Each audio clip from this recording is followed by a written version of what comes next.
നിരർത്ഥകതയെ സംബന്ധിച്ച് പ്രസംഗിച്ചതും ആ പ്രസംഗം കേട്ടിട്ട് അവർ പരിവർത്തിപ്പിക്കപ്പെട്ടത്. അവരുടെ മനസ്സിലാണ് അത് സ്വാധീനിച്ചത്. അങ്ങനെയാണ് അവർ മാറിയത്. മാത്രമല്ല, ഖുർആൻ അവതരിപ്പിച്ചത് ആർക്ക് വേണ്ടിയാ? പാശ്ചാത്യർക്ക് വേണ്ടിയല്ല, പൗരസ്ത്യർക്ക് വേണ്ടിയല്ല, അറബികൾക്ക് വേണ്ടിയല്ല, അനറബികൾക്ക് വേണ്ടിയല്ല, 714 കോടി മനുഷ്യർക്കും വേണ്ടി അള്ളാഹു അവതരിപ്പിച്ച ഈ പ്രപഞ്ചത്തിന്റെ നാഥനിൽ നിന്നുള്ളതാണ് ആ ഗ്രന്ഥം. അതാണ് നമ്മൾ ഒന്നാമതായി മനസ്സിലാക്കേണ്ടത്. ഈ നാട്ടിലെ മുഴുവൻ മുസ്ലിങ്ങൾക്കും പോലീസ് ഡിപ്പാർട്ട്മെന്റിലൊക്കെ നിങ്ങൾ കടന്നു ചെല്ലണം, എന്നിട്ട് നിങ്ങൾ വിശുദ്ധ ഖുർആൻ വായിക്കാൻ അവർക്ക് എത്തിച്ചു കൊടുക്കണം. ഇവർ വായിക്കട്ടെ. ഖുർആനിൽ മനുഷ്യർക്ക് വിരുദ്ധമായി, മാനവിക പുരോഗതിക്ക് വിരുദ്ധമായി ഒരക്ഷരവും നിങ്ങൾ പേടിക്കണ്ട, ഒരക്ഷരവും ആർക്കും ചൂണ്ടിക്കാണിക്കാൻ കഴിയില്ല. ഞാൻ വളരെ ആത്മാർത്ഥമായി പറയാം, വിശുദ്ധ ഖുർആനിൽ ഒരു മതസമൂഹത്തിനെതിരും അതിലില്ല. അതിന് യാഥാർത്ഥ്യം പഠിപ്പിക്കപ്പെട്ടിട്ടുണ്ട്. അന്ധവിശ്വാസങ്ങളെ അത് എതിർത്തിട്ടുണ്ട്. മനുഷ്യന്റെ ന്യൂനതകളെ അത് തിരുത്തിയിട്ടുണ്ട്. വർഗീയതയെ അത് തിരുത്തിയിട്ടുണ്ട്. മതഭ്രാന്തിനെ അത് തിരുത്തിയിട്ടുണ്ട്. സംഘബോധവും പറഞ്ഞ്, രാജ്യസ്നേഹം പറഞ്ഞ് തമ്മിൽ തല്ലുന്ന സമ്പ്രദായത്തെ അത് എതിർത്തിട്ടുണ്ട്. മദ്യപിക്കരുത് എന്ന് ശക്തമായത് പഠിപ്പിച്ചിട്ടുണ്ട്. പലിശക്ക് കൊടുക്കരുത് എന്നും വാങ്ങരുത് എന്നും അത് പഠിപ്പിച്ചിട്ടുണ്ട്. ലോട്ടറി അത് നിങ്ങൾ എടുക്കരുത് എന്നും ആ വിഭാഗത്തുമായി ബന്ധപ്പെട്ട ഒരു കാര്യത്തിലും നിങ്ങൾ പങ്കുകൊള്ളരുത് എന്നും അളവിലും തൂക്കത്തിലും കൃത്രിമം കാണിക്കരുത് എന്നും നിങ്ങളോട് ഇങ്ങോട്ട് യുദ്ധം ചെയ്യാത്തവരുമായി അമുസ്ലിങ്ങളോട് നല്ല മൈത്രി ബന്ധത്തിൽ നിങ്ങൾ മുന്നോട്ട് പോകണമെന്നും വിശുദ്ധ ഖുർആൻ പഠിപ്പിച്ചിട്ടുണ്ട്. ഖുർആനിൽ ഒരിടത്തും ഒരു ഹിന്ദുവിനെ കൊല്ലാനോ അല്ലെങ്കിൽ വേറൊരു മനുഷ്യനെ കൊല്ലാനോ ഖുർആനിലാക്കുവാനില്ല. അതൊക്കെ തെറ്റിദ്ധാരണകളാണ്. അതിന് എന്ത് വേണം? വിശുദ്ധ ഖുർആൻ പറയുന്ന 1-2 സൂക്തങ്ങൾ ഞാൻ നിങ്ങളെ കേൾപ്പിക്കാൻ. ആറ്റൂരിൽ എന്റെ പ്രസംഗം കേൾക്കുന്ന നാനാജാതി മതസമൂഹത്തോടുമാണ് ഞാൻ പറയുന്നത്. അലിഫ് ലാം റാ കിതാബൻ അൻസൽനാഹു ഇലൈക ലിതുഖ്രിജൻ നാസ മിനൽ ളുലുമാതി ഇലൻ നൂർ. ഖുർആനിലെ 14-ാം അധ്യായം 1-ാമത്തെ വചനമാണ്. അലിഫ് ലാം റാ കിതാബൻ അൻസൽനാഹു ഇലൈക ലിതുഖ്രിജൻ നാസ മിനൽ ളുലുമാതി ഇലൻ നൂർ. ഈ വസ്തുത നമ്മളൊന്ന് മനസ്സിലാക്കി. പടച്ചവൻ താങ്കൾക്ക് ഇങ്ങനെ ഒരു ഗ്രന്ഥം നൽകിയത് നബിയെ, കിതാബൻ അൻസൽനാഹു ഇലൈക, താങ്കളിലേക്ക് ഈ ഗ്രന്ഥത്തെ അവതരിപ്പിച്ച എന്തിനാണ്? ലിതുഖ്രിജൻ നാസ, ജനങ്ങളെ പുറത്തു കൊണ്ടുവരാൻ. കണ്ടോ, മുസ്ലിങ്ങളെ എന്നല്ല പറഞ്ഞത്, ജനങ്ങളെ, മാസ് പീപ്പിൾ, അന്നാസ്. ഖുർആനിൽ 20-ലധികം സ്ഥലത്ത് അന്നാസ് എന്നാണ് ഉപയോഗിച്ചിട്ടുള്ളത്. മനുഷ്യർ. മുസ്ലിങ്ങളെ, അറേബ്യക്കാരെ, കറുത്തവരെ, വെളുത്തവരെ, പാശ്ചാത്യരെ, പൗരസ്ത്യരെ, ബ്രാഹ്മണരെ, ക്ഷത്രിയരെ, ശൂദ്രരെ എന്നൊരു വിളി ഖുർആനിലില്ല. സർവ്വരാജ്യ തൊഴിലാളികളെ എന്നൊരു വിളിയോ സർവ്വരാജ്യ മുതലാളിമാരെ എന്ന സങ്കുചിതമായ മുദ്രാവാക്യമോ ഖുർആനിലില്ല. ഖുർആനിലുള്ളത് അന്നാസ്. അതിലെല്ലാവരും പെട്ടു. എല്ലാവരും വി എസ് അച്യുതാനന്ദൻ പെട്ടു, പിണറായി വിജയൻ പെട്ടു, ജോർജ് ഡബ്ല്യു ബുഷ് പെട്ടു, നെതന്യാഹു പെട്ടു. എല്ലാവരും അതിൽ വന്നു. ലാൽ കൃഷ്ണ അദ്വാനി വന്നു. നമ്മളൊക്കെ അതിൽ വന്നു, അന്നാസ് എന്ന പ്രയോഗത്തിൽ. അപ്പൊ ഖുർആൻ വിളിക്കുന്നത് മനുഷ്യരെ ലിതുഖ്രിജൻ നാസ മിനൽ ളുലുമാതി ഇലൻ നൂർ, ഇരുട്ടിൽ നിന്ന് വെളിച്ചത്തിലേക്ക് മനുഷ്യകുലത്തെ മുഴുവനും കൊണ്ടുവരുന്ന ഗ്രന്ഥം. ആ ഗ്രന്ഥം എങ്ങനെ മുസ്ലിങ്ങളുടേത് മാത്രമായി? ഇത് പറയാനാണ് മുജാഹിദ് പ്രസ്ഥാനം നല്ലൊരു സമയം ചെലവഴിച്ചിട്ടുള്ളത്. അവിടെ മുസ്ലിങ്ങളിലെ തന്നെ പുരോഗമന ചിന്തകളെ, പുരോഗമനം എന്നതുകൊണ്ട് ഉദ്ദേശിച്ച് യഥാർത്ഥ ഇസ്ലാം അത് പുരോഗതിയുടെ മതമാണ്, അതിനെതിരായി അധപ്പതനത്തിന്റെ പെടുകുടിയിലേക്ക്, ജാഹിലിയത്തിലേക്ക്, കൂരിരുട്ടിലേക്ക്, സ്വർഗത്തിന്റെ വഴിത്താരയിൽ നിന്ന് നരകത്തിന്റെ ഭയാനകതയിലേക്ക് ഈ സമൂഹത്തെ വിളിച്ച പുരോഹിതന്മാരിറക്കിയ ഗ്രന്ഥത്തിന്റെ പേരെന്താണ് അറിയുന്നത്? തഖ്ദീറുൽ ഇഖ്വാൻ മിൻ തർജുമത്തിൽ ഖുർആൻ. ഖുർആൻ പരിഭാഷപ്പെടുത്തുന്നതിൽ നിന്നും ജനങ്ങളെ തടുക്കുന്ന ഗ്രന്ഥം എന്നാണ്. ഖുർആൻ പഠിക്കരുത്, ഫാത്തിഹ തന്നെ ഓതല്, പൊതുജനങ്ങൾക്ക് ഓതല്, അത് മാത്രമേ ഉള്ളൂ. അതിന്റെ അർത്ഥം പഠിക്കലും നിർബന്ധമില്ല, പ്രത്യേക സുന്നത്തുമില്ല എന്നാണ് ആ പുസ്തകത്തിന്റെ 15-16 പേജുകളിൽ EK ഹസൻ മുസ്ലിയാർ എന്നവരുടെ പ്രഗത്ഭനായ ഒരു മുസ്ലിയാർ എഴുതിയ കിതാബാണത്. ഇന്നും അത് പിൻവലിക്കപ്പെട്ടിട്ടില്ല. ഖുർആൻ അർത്ഥം പഠിക്കരുത്. ഏതുപോലെ ക്യാൻസറിനൊരു മരുന്ന് കണ്ടെത്തി, എന്നിട്ട് പറയണമെന്ന് മരുന്ന് കുടിക്കരുത്. മനുഷ്യ ലോകത്തിന് മുഴുവനും ഇരുട്ടിൽ നിന്ന് വെളിച്ചത്തിലേക്ക് നയിക്കാൻ ആ ഗ്രന്ഥം നല്ല പറയാ. എന്നിട്ട് മുസ്ലിയാർ പറയാതെ പഠിക്കരുത്. മാതാപിതാക്കളോട് എങ്ങനെ പെരുമാറാൻ എന്ന് പോലും അവരോട് പറയരുത് എന്നാ. കല്ലാച്ചിയിലെ ഹമീദ് ഉമ്മാന്റെ തലക്ക് അമ്മിക്കുട്ടി കൊണ്ട് ടേ എന്ന് പറഞ്ഞിട്ട് അടിച്ചെടുക്കുന്നു. ടേ എന്ന് പറയരുത് എന്ന് പറഞ്ഞ ഖുർആൻ പഠിക്കാത്തത് കൊണ്ട് ഹമീദ് എന്ത് ചെയ്തു? ടേ എന്ന് പറഞ്ഞ അമ്മന്റെ തലക്കൊന്നാട് കൊടുത്ത് അമ്മ മരിച്ചു വീഴുന്നു. അപ്പൊ ഖുർആനിൽ ടേ എന്ന് പോലും അച്ഛനോടും അമ്മയോടും പറയരുത് എന്നാ. എന്റെ തള്ളേ എന്നൊരു വാക്ക് പോലും നിങ്ങൾ പറയരുത് എന്ന് 17-ാം അധ്യായം 23 പഠിപ്പിക്കുന്നു. അത് പഠിക്കേണ്ടതില്ല എന്നാണ് മുസ്ലിയാക്കന്മാർ പറഞ്ഞത്. ഇന്നും അന്നും എന്നും ഇന്നും പിന്നെ ഖുർആൻ സ്റ്റഡി സെന്റർ എന്നൊക്കെ പറഞ്ഞ് ഇപ്പൊ തുടങ്ങി എന്തിനറിയോ? മുജാഹിദുകളിലേക്ക് ആളുകൾ വർദ്ധിക്കുന്നത് ഇവരുടെ ഖുർആനിന്റെ വചനത്തിലൂടെയാണെന്ന് ഒരു മനസ്സിലാക്കി. അതുകൊണ്ട് അതേ ആയുധം ഉപയോഗിച്ച് ദുർവ്യാഖ്യാനിച്ച് അവരെ പിടിച്ചു നിർത്തുക എന്ന തന്ത്രമാണ് പല ആളുകളും അവലംബിച്ചു പോന്നിട്ടുള്ളതെന്ന് നിങ്ങൾ മനസ്സിലാക്കും. അവിടെയാണ് മുജാഹിദ് പ്രസ്ഥാനം ഇവിടെ പറയുന്നത് എന്താ? ഈ നാട്ടിലെ മുഴുവൻ മനുഷ്യർക്കും, ബാലനും ജോസഫിനും ഏലിയാമക്കും സാറാമക്കും ഒക്കെ ഉള്ളതാണ് ഇസ്ലാം. ഇസ്ലാമിലെ ഏതെങ്കിലും ഒരു കാര്യം ഒരു വിഭാഗത്തെ ഉൾക്കൊള്ളുന്നതല്ല.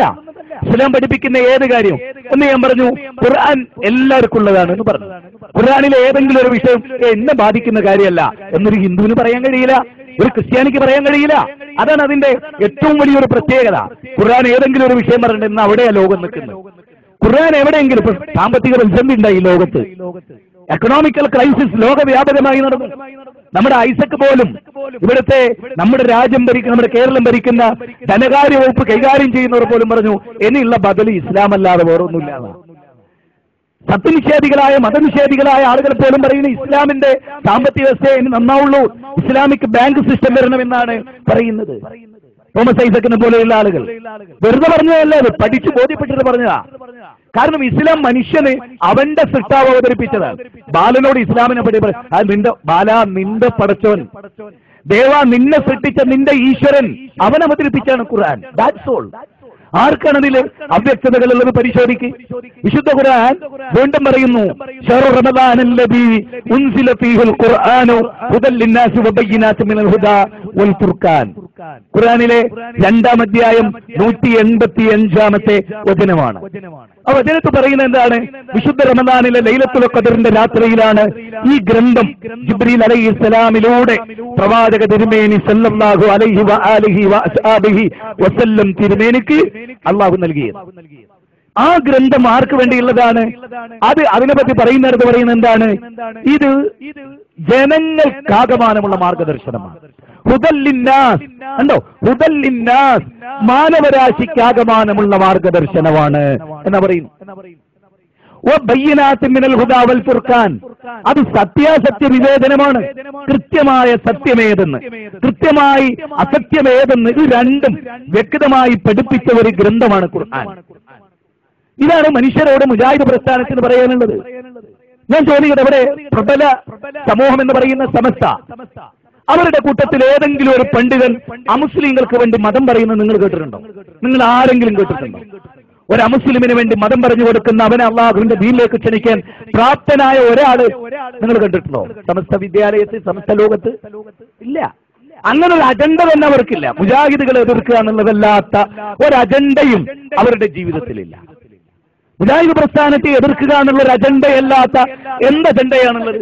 ഈ നാട്ടിലെ മുസ്ലിങ്ങൾക്ക് മനസ്സിലാകുന്ന വിധത്തിലൊരു ദീൻ അവതരിപ്പിക്കാൻ, മതം പറഞ്ഞു കൊടുക്കാൻ. ലോകത്തിന് ആകമാനമാണ് റസൂൽ എന്ന് ഖുർആൻ പല സ്ഥലങ്ങളിൽ പറഞ്ഞു. ലോകർക്ക് ആകമാനമുള്ള പ്രവാചകനാണ്. കാഫത്തൽ ലിന്നാസി ബശീറൻ വനദീറാ. വിശുദ്ധ ഖുർആനിലെ 7-ാം അധ്യായം 158 പറഞ്ഞു, 34-ാം അധ്യായം 28-ാമത്തെ വചനത്തിൽ പറഞ്ഞു, അതുപോലെ തന്നെ 21-ാം അധ്യായം 107-ാമത്തെ വചനത്തിൽ പറഞ്ഞു, പ്രവാചകൻ ലോകർക്കാകമാനമുള്ള പ്രവാചകനാണ്. The most complete historical personality. ചരിത്രത്തിന് മേലെ ജീവിച്ച ആചാര്യനാണ് മുഹമ്മദ് നബി കരീം സല്ലല്ലാഹു അലൈഹി വസല്ലമ എന്ന് അള്ളാഹുവിന്റെ ഗ്രന്ഥം പറഞ്ഞു. അത് എത്തിച്ചു കൊടുക്കാൻ നിങ്ങൾ കണ്ടുപിടിച്ച സമയവിടെ? ആരാണ് നിങ്ങളുടെ കൂട്ടത്തിൽ ഈ നാട്ടിലെ മറ്റുള്ള സമൂഹത്തിന് അവരെ തെറ്റിദ്ധരിപ്പിക്കാനല്ലാതെ? എവിടെയെങ്കിലും മുജാഹിദുകൾ അവരെ ഉൾപ്പെടുത്തിയ ഒരു പ്രസംഗം നടന്ന കണ്ടോ, നിങ്ങളെ പറ്റി പറഞ്ഞു എന്ന് അവരെ വർഗീയമായി ചിന്തിപ്പിക്കാനല്ലാതെ നിങ്ങളുടെ കൂട്ടത്തിൽ ഏത് പണ്ഡിതൻ ഈ സമൂഹം നരകത്തിലേക്ക് പോകുമ്പോ അവരെ തിരിച്ചു പിടിക്കാൻ നിങ്ങൾക്ക് സാധിക്കില്ല. കാരണം നിങ്ങൾക്കറിയാം നിങ്ങളുടെ കാര്യം കട്ടപ്പോകുകയാണ്. പിന്നെ എങ്ങനെ അവരെ പിടിക്കും? പിന്നെ എങ്ങനെ അവരെ നമ്മൾ ക്ഷണിക്കും? അവിടെയാണ് പ്രമാണങ്ങളിലേക്ക് മടങ്ങാൻ നമ്മൾ ആവശ്യപ്പെടുന്നത്. വിശുദ്ധ ഖുർആനാണ് ഇസ്ലാമിന്റെ ഒന്നാമത്തെ പ്രമാണം. ഇത് പറയുമ്പോൾ ഞാൻ ഒരു കാര്യം കൂടെ നിങ്ങളെ അറിയിക്കാൻ ആഗ്രഹിക്കും. മുഹമ്മദ് നബി സല്ലല്ലാഹു അലൈഹി വസല്ലം 23 കൊല്ലം പ്രവാചകനായി ജീവിച്ചു. ഞാൻ പഠിപ്പിക്കേണ്ടത് ഈ കാര്യങ്ങൾ വൈകാരികമായി പ്രതികരിച്ചു പോകല്ല. സഹോദരങ്ങളെ, മുഹമ്മദ് നബി സല്ലല്ലാഹു, ഇത് ഇവിടുത്തെ മുഴുവൻ മുസ്ലിംകളും ശ്രദ്ധിച്ചു കേൾക്കണം. നിങ്ങളോട് ഞങ്ങൾ ഒന്നും ചോദിക്കുന്നില്ല, നിങ്ങൾക്കൊന്നും തരണ്ട. ഞങ്ങൾ പറയുന്നത് കേട്ട് നല്ലതെന്തോ നിങ്ങൾ സ്വീകരിച്ച് നിങ്ങൾ മെമ്പർഷിപ്പ് ഒന്നും എടുക്കണ്ട, നിങ്ങളുടെ വീട്ടിൽ നിങ്ങൾ ജീവിച്ചാൽ മതി നല്ല ഇസ്ലാം അനുസരിച്ച്. ഞങ്ങൾക്ക് അംഗസംഖ്യ കൂടിപ്പോയാലുള്ള കുഴപ്പമുള്ളൂ, വേറെ പ്രശ്നങ്ങളൊന്നും ഞങ്ങൾക്കില്ല. ഇന്ന് ഏറ്റവും കൂടുതൽ സംഘടിതമായി കൃത്യമായ ഒരു സംഘമുള്ള പ്രസ്ഥാനം മുജാഹിദ് പ്രസ്ഥാനം മാത്രമാണ്, കൃത്യമായ പ്ലാനിങ്ങോടുകൂടെ.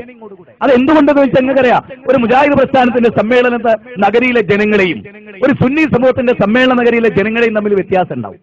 സുന്നി സമൂഹത്തിലെ ജനങ്ങളുടെ സമൂഹം തലയെക്കെട്ട് കെട്ടിയ പള്ളി നിറച്ചിലും അവരുടെ അറബി കോളേജിലും പഠിക്കുന്ന മുസ്ലിയാക്കന്മാർ മാത്രമേ ഉണ്ടാകും, പൊതുജനങ്ങൾ ഉണ്ടാകാറില്ല. ഞങ്ങളുടെ സോഴ്സ് പൊതുജനങ്ങൾക്ക് വേണ്ടിയുള്ളതാണ്, സ്വർഗത്തിലേക്ക് ഏറ്റവും കൂടുതൽ പോകുന്ന സാധാരണക്കാർക്ക് വേണ്ടിയുള്ളതാണ്. ഞാനിത് വെറുതെ പറയുകയല്ല.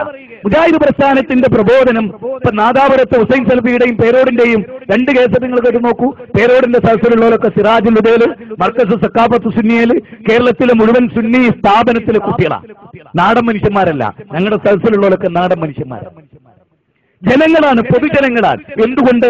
ഖുർആൻ ആയത്തോടി നേർക്ക് നേരെ അധ്യായം പറഞ്ഞ് ആ വചനങ്ങൾ പറഞ്ഞ് ഹദീസുകൾ പറഞ്ഞ് ജനങ്ങൾക്ക് കൃത്യമായിട്ട് ബോധ്യപ്പെടുത്തി കൊടുക്കുകയാണ്. അങ്ങനെ ബോധിപ്പിക്കുമ്പോൾ പുരോഹിതന്മാരുടെ കാലിനടിയിൽ മണ്ണ് ചോർന്നു പോകും, സ്വാഭാവികമായും അവരെതിർക്കും, അവരെ ഇളക്കിവിടും. പക്ഷെ പാവങ്ങൾ അറിയുന്നില്ല, അവരെ തിന്മയിൽ ഉറപ്പിച്ചു നിർത്താനുള്ള വൈകാരികതയാണിത്. ഇതാണ് പ്രശ്നം. അവിടെ ഞങ്ങൾ പറയുന്നു, അതായത് മുഹമ്മദ് നബി സല്ലല്ലാഹു അലൈഹി വസല്ലം 23 കൊല്ലം കൊണ്ട് പൂജൻ ഡിഗ്രിയിൽ, സംസ്കാരത്തിന്റെ പൂജൻ ഡിഗ്രിയിൽ നിന്ന ഒരു ജനതയെ ലോക സംസ്കാരത്തിലെ ഹൈറു ഉമ്മത്തി എന്ന് പറയുന്ന ഒരവസ്ഥയിലേക്ക് അവരെ മാറ്റിയത് എന്തുപയോഗിച്ചായിരുന്നു എന്ന് ഇവിടുത്തെ സമസ്തക്കാരൊന്ന് പഠിക്കണം, എന്ന് മനസ്സിലാക്കണം. എന്തുപയോഗിച്ചായിരുന്നു എന്നത്. അവിടെ ബുർദത്തുൽ ബൂസീരി ഉണ്ടായിരുന്നോ? നിങ്ങൾ പരിശോധിക്കും. ഖുതുബിയത്ത് ഉണ്ടായിരുന്നോ? മൊഹിദ്ദീൻ മാല ചൊല്ലിയിട്ടാണോ? ആണ്ട് നടത്തിയിട്ടാണോ? 400-ാം വാർഷികം നടത്തിയിട്ടാണോ പ്രവാചകൻ ഉമർ ഇബ്നുൽ ഖത്താബ് റളിയല്ലാഹു മാറ്റിയത്? അബൂ സുഫിയാനെയും ഹിന്ദിനെയും വൈശിയെയും മാറ്റിയത്? ആ നാട്ടിലെ പക്കാ ജാഹിലുകളായി ജീവിച്ച മുഴുവൻ ആളുകളോടും റസൂലുള്ള ഓതിക്കൊടുത്ത ഖുർആനാണ്. നിങ്ങൾ പരിശോധിക്കും. ക്ലിപ്പിംഗ് മാത്രം ഇടുക, 35-40 ക്ലിപ്പിംഗ് സ്ക്രീന് കൊണ്ടുവന്നു. ഒരായത്ത് അതിനിടയിൽ ഓതാൻ, ഒരു ഹദീസ് ഉദ്ധരിക്കാൻ എന്തുകൊണ്ട് നിങ്ങൾ മറന്നു പോകുന്നു? ഇസ്ലാമിന്റെ പ്രമാണം ഖുർആനും സുന്നത്തെ നിങ്ങൾ പറയും, എന്നിട്ട് ഒറ്റ വചനങ്ങൾ ഉദ്ധരിക്കുന്നുണ്ടോ? ഈയിടെയായിട്ട് നടക്കുന്ന മുഴുവൻ ക്ലിപ്പിംഗ് പ്രോഗ്രാമുകളും ക്ലിപ്പിംഗ് ഇട്ട് ചിരിച്ച് കയ്യടിച്ച് തക്ബീർ ചെല്ലുക എന്നതല്ലാതെ വിശുദ്ധ ഖുർആനിൽ 3-ാമത്തെ അധ്യായത്തിലെ ഈ ആയത്തിലൂടെ പ്രിയപ്പെട്ട ജനങ്ങളെ അള്ളാഹു ഇന്നത് പഠിപ്പിക്കുന്നു നിങ്ങൾ പറഞ്ഞു. മുജാഹിദുകൾക്കെതിരെ തിരിച്ചുവിട്ടു, സത്യം. നിങ്ങൾ അതിൽ വിജയിച്ചിട്ടുണ്ടാവാം, പരാജയപ്പെട്ടിട്ടുണ്ടാവാം. പക്ഷേ ദീൻ നിങ്ങൾ പഠിപ്പിച്ചോ? സാക്ഷാലുള്ള അഹ്ലുസുന്നത്തി വൽ ജമാഅത്തുണ്ടല്ലോ, അത് ആയത്തുദ്ധരിച്ച് ഹദീസ് ഉദ്ധരിച്ച് സലഫുകളുടെ വഴി ഉദ്ധരിച്ച് ജനങ്ങളെ പഠിപ്പിക്കാൻ നിങ്ങൾക്ക് എന്തുകൊണ്ട് സാധിച്ചില്ല? ആ വിഷയത്തിൽ മുജാഹിദ് പ്രസ്ഥാനം ഊന്നി നിൽക്കുന്നത് അവിടെയാണ്. ഞാൻ പറയുന്നത് 23 കൊല്ലവും നബി അവർ ഓതിക്കൊടുത്ത ഖുർആനാണെന്നതിൽ നിങ്ങൾക്കെതിരെ അഭിപ്രായമില്ല, ഞങ്ങൾക്ക് തീരെയല്ല. അതാണ് ഞങ്ങളും പറയുന്നത്. ഉമർ ഇബ്നുൽ ഖത്താബ് റളിയല്ലാഹു മാറ്റിയത് ഖുർആനാണെങ്കിൽ, അബൂ സുഫിയാനെ മാറ്റിയത് ഖുർആനാണെങ്കിൽ, അവിടെയുള്ള മുഴുവൻ സഹാബികളെയും മാറ്റിയത് ഖുർആനാണെങ്കിൽ, ലോകത്ത് ഈ 1400 വർഷങ്ങൾക്കിടയിൽ പല ആളുകളും ഇസ്ലാം സ്വീകരിച്ചു. ഏതെങ്കിലും ഒരു വ്യക്തി, ഞാൻ ബുർദ ബൂസീരി കേട്ടിട്ടാ മുസ്ലിമായത് നിങ്ങൾ കേട്ടിട്ടുണ്ടോ? ഞാൻ ഖുതുബിയത്തിന്റെ സദസ്സ് പങ്കെടുത്തിട്ടാ മുസ്ലിമായത് നിങ്ങൾ കേട്ടിട്ടുണ്ടോ? ഇല്ല. ലിയോ പോൾട്ട് ബൈ മുഹമ്മദ് അസദ് എന്ന് പറയുന്ന ആള് പിന്നെ അൽഹാഖുമുത് തകാസുർ ഹത്താ സുർതുൽ മകാബിർ എന്ന ആയത്ത് കേട്ടിട്ടാണ്. അങ്ങനെ വളരെ വ്യക്തമായി നിങ്ങൾ ഡേവിഡ് മൂസ പിറ്റ്കോ, അദ്ദേഹം ഇസ്ലാം സ്വീകരിച്ചു ലണ്ടനിൽ വെച്ച്, വിശുദ്ധ ഖുർആന്റെ ആയത്ത് കേട്ടിട്ടാണ്. പല ആളുകളും ഖുർആന്റെ ആയത്തുകൾ കേട്ടിട്ടാണ്. അവിടെയാണ് മുജാഹിദ് പ്രസ്ഥാനം എന്ത് പറയുന്നത്? ഹുവല്ലദീ ബഅസ ഫിൽ ഉമ്മയ്യീന റസൂലൻ മിൻഹും യത്ലു അലൈഹിം ആയാതിഹി വയുസക്കീഹിം വയുഅല്ലിമുഹുൽ കിതാബ വൽ ഹിക്മ വഇൻ കാനൂ മിൻ ഖബ്ലി ലഫീ ളലാലിൻ മുബീൻ. വിശുദ്ധ ഖുർആനിലെ 62-ാം അധ്യായം 2-ാമത്തെ വചനം, ഖുർആനിലെ 3-ാം അധ്യായം 164-ാമത്തെ വചനം, ഖുർആനിലെ 2-ാം അധ്യായം 129-ാമത്തെ വചനം, ഖുർആനിലെ 2-ാം അധ്യായം 151-ാമത്തെ വചനം. ഈ വചനങ്ങളിലെല്ലാം അല്ലാഹു പറയുന്നത് എന്താ? ഹുവല്ലദീ ബഅസ ഫിൽ ഉമ്മയ്യീന റസൂലൻ മിൻഹും, അവരിൽ നിന്ന് തന്നെ അക്ഷരജ്ഞാനമില്ലാത്ത ഒരു പ്രവാചകൻ അവരിലേക്ക് നിയോഗിക്കുക വഴി അല്ലാഹു മഹത്തായ അനുഗ്രഹമാണ്. ലഖദ് മന്നല്ലാഹു അലൽ മുഅ്മിനീന ഇദ് ബഅസ ഫീഹിം. നോക്കൂ എത്ര വ്യക്തമാണ്. നിങ്ങളിൽ നിന്ന് തന്നെയുള്ള ഒരു പ്രവാചകനെ, നിരക്ഷരനായ ഒരു പ്രവാചകനെ നിങ്ങൾക്ക് നിയോഗിച്ചു നൽകുക വഴി മഹത്തായ ഒരു അനുഗ്രഹമാണ് ഈ മഹാപ്രപഞ്ചത്തിന്റെ അളവറ്റ ദയാനിധിയായ കാരുണ്യവാനായ പടച്ചതമ്പുരാൻ നിങ്ങൾക്ക് ചെയ്തു തന്നിട്ടുള്ളത്. എന്താണ് അദ്ദേഹം ചെയ്ത ദൗത്യം? ഇത് നിങ്ങൾ ഉസ്താദുമാരോട് ചോദിക്കണം. എന്താണ് അവർ ചെയ്ത ദൗത്യം? അതായത് യത്ലു അലൈഹിം ആയാതിഹി, നമ്മുടെ ദൃഷ്ടാന്തങ്ങളെ, അല്ലാഹുവിന്റെ ദൃഷ്ടാന്തങ്ങളെ, ആകാശത്തിന്റെ, ഭൂമിയുടെ, സൂര്യന്റെ, ചന്ദ്രന്റെ